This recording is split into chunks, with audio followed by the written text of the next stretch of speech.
প্রিয় ষষ্ঠ শ্রেণীর শিক্ষার্থীরা, শুভেচ্ছা নিও। আজকে আমি তোমাদের বিজ্ঞান বিষয়ের দ্বিতীয় অধ্যায় জীবজগৎ এর 15 পৃষ্ঠার কাজ সমাধান করে দেব। প্রথমে তোমাদের বলবো যারা আমার চ্যানেলটি সাবস্ক্রাইব করো নাই তারা আমার চ্যানেলটি সাবস্ক্রাইব করবে এবং আমার সাথে থাকবে। তাহলে চলো আমরা ক্লাস শুরু করি। বিজ্ঞান দ্বিতীয় অধ্যায় পৃষ্ঠা নং 15 কাজ। ঢেঁকি শাক, লাল শাক, লাউ শাক, গম, সরিষা ইত্যাদি সংগ্রহ করে আনো এবং কোনটি ফার্ন নয় তা খাতায় লেখো। তো চলো এখন আমরা এর সমাধান দেখে নিই।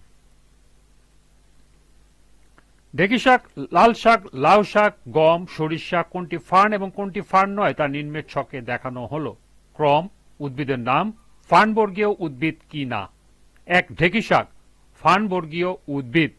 2. লাল শাক, ফার্নবর্গীয় উদ্ভিদ নয়। 3. লাউ শাক, ফার্নবর্গীয় উদ্ভিদ নয়। 4. গম, ফার্নবর্গীয় উদ্ভিদ নয়। এবং সর্বশেষ 5. সরিষা, ফার্নবর্গীয় উদ্ভিদ নয়। অর্থাৎ যে 5টি শাক সংগ্রহ করতে বলা হয়েছে তার মধ্যে একটি শুধুমাত্র ঢেঁকি শাক ফার্নবর্গীয় উদ্ভিদ। আজকের ক্লাসটি এ পর্যন্তই।